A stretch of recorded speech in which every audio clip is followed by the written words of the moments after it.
Assalamualaikum warahmatullahi wabarakatuh. Perkenalkan, nama saya Salsa Birratul Ais dari kelas DKC dengan NIM 230404501040 akan memaparkan materi tentang analisis fungsional behavioristik mengenai anak yang kebiasaan mengompol di malam hari. Jadi identifikasi masalahnya yaitu ada seorang anak yang berusia 5 tahun, kita panggil saja dengan nama Dina, sering mengompol di malam hari walaupun sudah diajarkan toilet training sejak umur 3 tahun. Kemudian analisis fungsional ABC-nya adalah yang pertama antecedent. Antecedent itu adalah pemicu dari perilaku yang dilakukan si Dina ini. Pemicunya adalah Dina sering mengkonsumsi banyak minum air sebelum tidur dan ia bermain aktif hingga larut malam.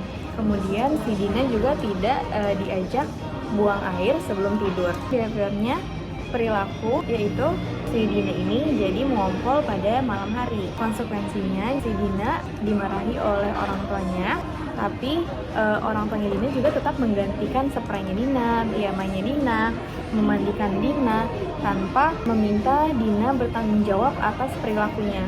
Setelah itu kita dapat menganalisis juga kemungkinan fungsi perilakunya si Dina ini. Yang pertama itu ada automatic reinforcement atau kenyamanan tanpa sadar. Jadi si Dina ini mengompol pada malam hari dengan ketidaksadarannya dia, jadi tidak terkait langsung dengan konsekuensi sosial. Fungsi perilakunya yang kedua itu adalah escape atau menghindari tanggung jawab.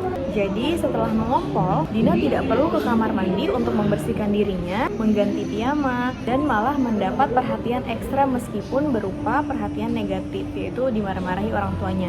Kemudian fungsi perilaku yang terakhir itu ada attention. Anak bisa mendapatkan perhatian walaupun negatif saat mengompol, apalagi jika biasanya dia tidak terlalu diperhatikan dalam kegiatan aktivitas sehari-harinya.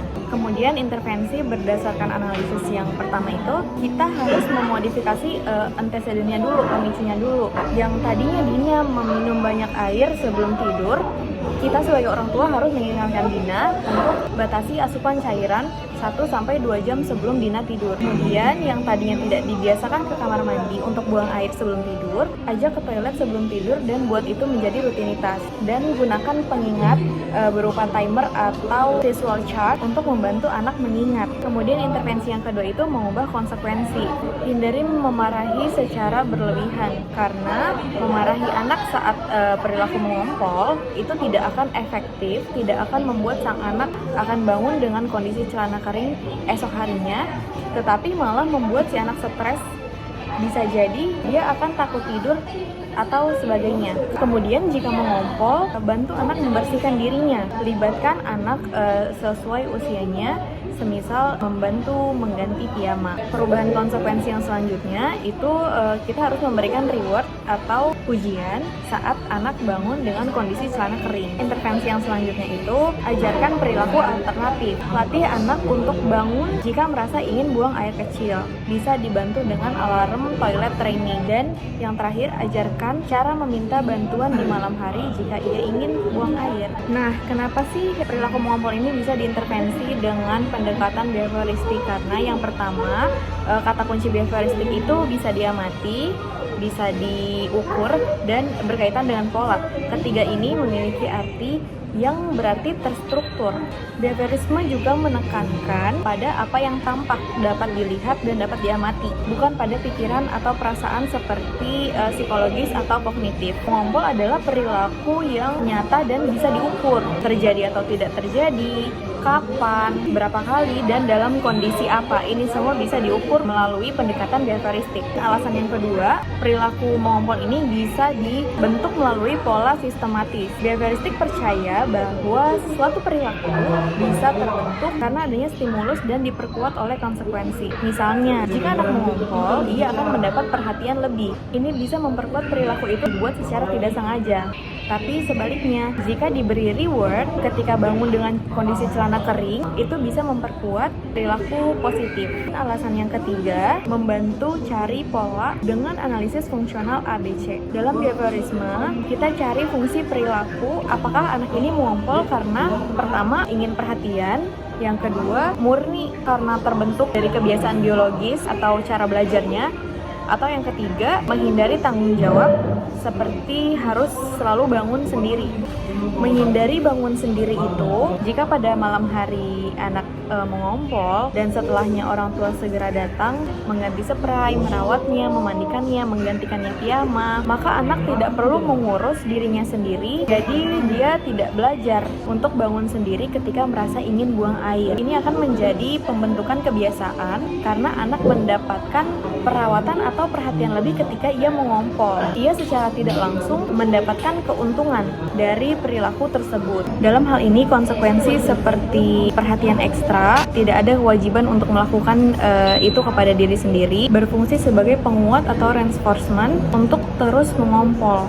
Anak belajar bahwa dengan mengompol, dia tidak perlu merasa bertanggung jawab atas dirinya sendiri, dan dia juga merasa tidak perlu menghadapi tugas atau tanggung jawab seperti bangun dan pergi ke kamar mandi di malam hari. Dampak psikologisnya apa? Dampak psikologisnya, anak bisa merasa bahwa dengan mengompol adalah cara untuk meminta perhatian lebih atau sebagai strategi untuk menghindari menjalankan tugas yang sebenarnya bisa dia lakukan, terutama jika dia merasa kewalahan atau belum siap secara psikologis untuk ke kamar mandi di malam hari.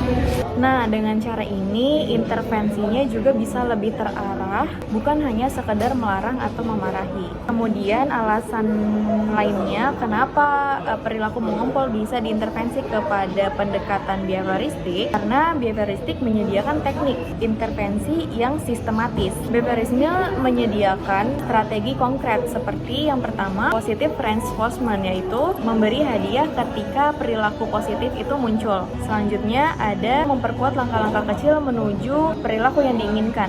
Semua ini bisa diterapkan pada kasus mengompol untuk anak bisa membentuk kebiasaan toileting yang sehat. Kemudian teknik yang dapat bisa kita terapkan pada kasus anak mengompol yaitu memakai teknik token ekonomi. Tapi apakah teknik token ekonomi ini tepat untuk kasus anak mengompol? Jawabannya bisa iya, bisa tidak, tergantung dari penyebab dan usia si anaknya tersebut. Token ekonomi ini bisa tepat kalau yang pertama, anak cukup dewasa secara kognitif, biasanya umur 4-5 tahun. Kemudian anak mengompol dengan pure karena kebiasaan atau faktor perilaku, bukan karena penyebab fisiologis seperti penyakit, karena ada beberapa anak yang memang suka mengompol karena penyebab kelainan pada kandungan saluran kemihnya. Kemudian anak juga bisa termotivasi melalui reward dan bisa memahami konsep menukar token untuk sesuatu yang ia suka. Contoh, anak diberi 1 bintang, 1 token setiap bangun pagi dengan kondisi celana kering. Setelah dapat 5 bintang, token ini bisa ditukar dengan waktu bermain yang ekstra atau menempel stiker kesukaannya dia. Tapi sebaliknya, token ekonomi ini akan kurang tepat digunakan jika yang pertama, anak belum memahami hubungan sebab akibat yang baik. Yang kedua, masalah utamanya adalah bersifat medis atau neurologis, misalnya enuresis nokturnal primer, yaitu anak memang tidak pernah bangun dengan kondisi celana kering. Kemudian, alasan token ekonomi ini tidak tepat digunakan, yaitu token ini akan dianggap sebagai hukuman terselubung ketika si anak pada suatu hari gagal melakukan kesepakatan bangun dengan kondisi celana kering. Ini bisa berdampak pada stres yang berlebih dan memicu rasa bersalah pada anak. Mungkin itu saja yang dapat saya sampaikan, kurang lebihnya mohon maaf. Wassalamualaikum warahmatullahi wabarakatuh.